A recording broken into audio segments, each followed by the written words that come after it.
Assalamualaikum warahmatullahi wabarakatuh. Perkenalkan nama saya Desi Alfilia Kurniawati dengan NIM 192231048 dari Gizi 5A.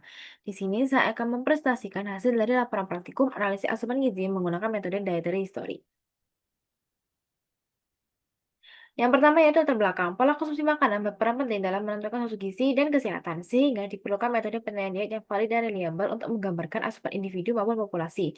Penilaian asupan yang akurat membantu memahami hubungan pola makan dengan kesehatan serta menjadi dasar dalam penyusunan kebijakan dan rekomendasi gizi. Salah satu metode yang digunakan adalah dietary history, yaitu metode kualitatif yang memberikan gambaran menyeluruh mengenai kebiasaan makan seseorang dalam jangka waktu panjang melalui wawancara mendalam. Praktikum ini bertujuan melatih mahasiswa dalam mengumpulkan data konsumsi, menerapkan metode wawancara, dan menilai kecukupan gizi berdasarkan pola makan responden. Selanjutnya itu rumusan masalah. Yang pertama, bagaimana hasil analisis asupan zat gizi makroresponden berdasarkan metode dietary history. Kedua, bagaimana hasil analisis asupan gizi zat gizi mikroresponden berdasarkan metode dietary history. Ketiga, bagaimana perbandingan rata-rata asupan gizi responden dengan angka kecukupan gizi yang dianjurkan. Empat, bagaimana rata-rata asupan gizi kelompok responden yang diperoleh dari data setiap individu jika dibandingkan dengan AKG. Kelima, apa saja kelebihan dan kekurangan metode dietary history. Selanjutnya untuk tujuannya, yang pertama mengetahui hasil analisis asupan zat gizi makroresponden berdasarkan metode dietary history. Kedua, mengetahui hasil analisis asupan zat gizi mikroresponden berdasarkan metode dietary history. Ketiga, membandingkan rata-rata asupan gizi responden dengan angka kecukupan gizi yang dianjurkan. Empat, menganalisis rata-rata asupan gizi responden yang diperoleh dari data tiap individu, kemudian membandingkannya dengan nilai AKK yang berlaku. Dan yang terakhir, kelima, mengidentifikasi kelebihan dan kekurangan metode dietary history. Berikut merupakan biodata responden yang saya wawancarai. Berikut merupakan formulir diet historinya. Untuk makan pagi, selingan satu selingan pagi, makan siang, selingan kedua atau selingan sore, dan makan malam. Berikut merupakan total asupan gizi responden berdasarkan dietary history. Selanjutnya yaitu analisis asupan energi responden, di mana akan dilakukan perhitungan IMT, BFR, STA, energi aktivitas fisik, dan dilakukan perhitungan beban energi responden. Didapat kebutuhan energi responden yaitu 2.231 kilokalori per hari, sedangkan asupan hanya 1.321 kilokalori atau 59% WNBG, sehingga termasuk dalam kategori defisit energi berat.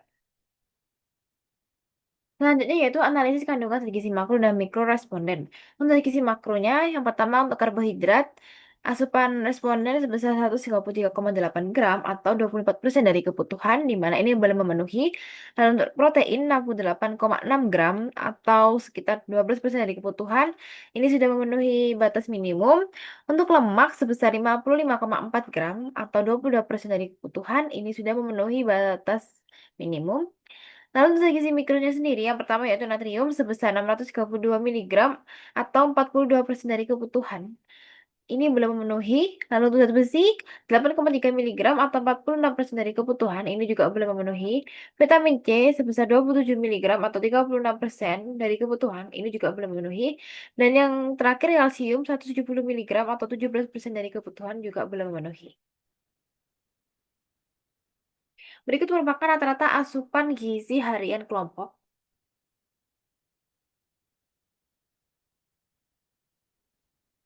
Selanjutnya yaitu analisis kandungan zat gizi makro dan mikro kelompok. Untuk zat gizi makronya sendiri, yang pertama yaitu energi sebesar 1.180 kilokalori atau 52,4% dari kebutuhan, tergolong dalam kategori defisit berat. Lalu untuk karbohidrat sebesar 133,8 gram atau 24% dari kebutuhan, ini belum memenuhi. Lalu protein 68,6 gram atau 12% dari kebutuhan, ini memenuhi batas minimum. Dan untuk lemak 55,4 gram atau 22% dari kebutuhan, ini memenuhi batas minimum juga. Lalu untuk zat gizi mikronya sendiri, yang pertama yaitu natrium sebesar 576 miligram atau 38% dari kebutuhan, ini belum memenuhi. Untuk zat besi 9,1 miligram atau 51% dari kebutuhan juga belum memenuhi. Vitamin C sebesar 30 miligram atau 39% dari kebutuhan juga belum memenuhi. Dan yang terakhir kalsium 352 miligram atau 35% dari kebutuhan juga belum memenuhi. Selanjutnya yaitu kelebihan dan kekurangan dari metode dietary history. Untuk kelebihannya pertama memberikan informasi mengenai rincian berbagai makanan yang berbeda yang dikonsumsi di setiap waktu makan atau cara makan.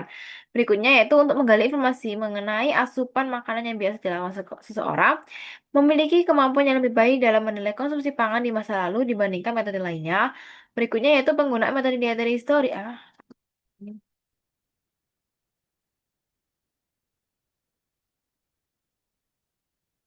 Ada lagi nggak? Food model.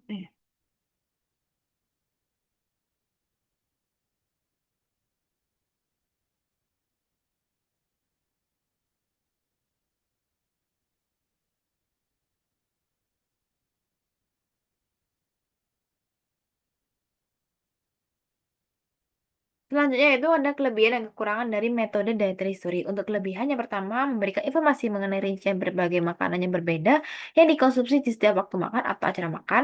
Berikutnya, menggali informasi mengenai asupan makanan yang biasa dilakukan seseorang. Selanjutnya, memiliki kemampuan yang lebih baik dalam menilai konsumsi pangan di masa lalu dibandingkan metode lainnya. Selanjutnya, menggunakan metode dietary history tidak mempengaruhi perilaku atau kebiasaan makan responden. Yang terakhir, dapat digunakan untuk responden dengan tingkat literasi rendah, khususnya metode dietary history yang difasilitasi dengan enumerator pengambil data. Berikutnya untuk kekurangannya sendiri, yang pertama kualitas data yang dikumpulkan sangat bergantung pada keterampilan enumerator. Lalu sangat bergantung pada daya ingat responden. Yang ketiga, perkiraan ukuran porsi makanan atau minuman yang dikonsumsi agak sulit dilakukan meskipun menggunakan foto atau food model. Lalu yang keempat, membutuhkan durasi wawancara yang cukup panjang sehingga dapat memicu kelelahan bagi responden. Yang terakhir, terdapat kecenderungan untuk melaporkan asupan yang berlebihan.